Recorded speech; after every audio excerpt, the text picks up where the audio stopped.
that we saw tonight from that member, Nick Smith. Scott Simpson. Mr Speaker, I rise to support the Biosecurity Law Reform Bill in its third reading.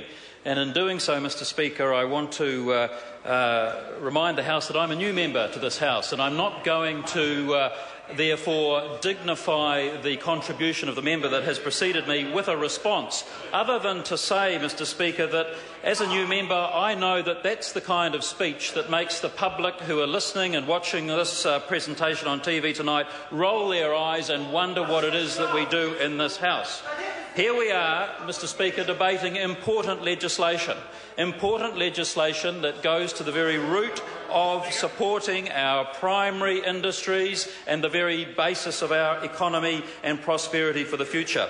And so, Mr Speaker, because we live in challenging global times and a challenging global environment, and because we have been so reliant over so many years, in fact our entire history, on the virtue of our distance and our position on the globe as the main preventer and barrier to our biosecurity lapses, it comes now as being very appropriate that this piece of legislation should come before the House and be passed this evening. I'm delighted and thrilled that it seems to have partisan support across the House. That's a good thing.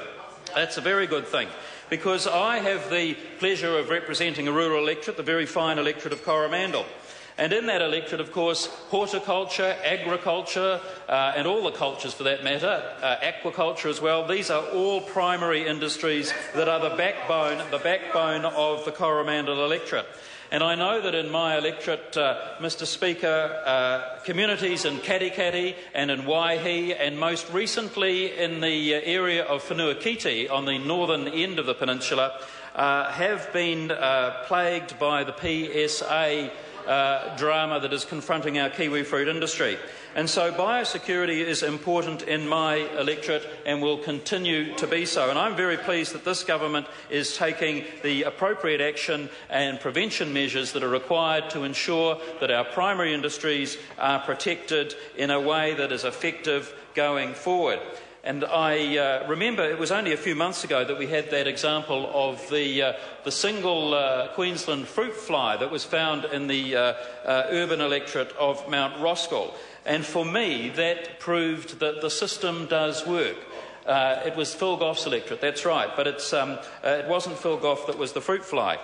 And so the system worked, it worked well, and for me it gives me great confidence as a rural constituent member to support this bill. So I do so with vigour and commend it to the House, Mr Speaker. Thank you.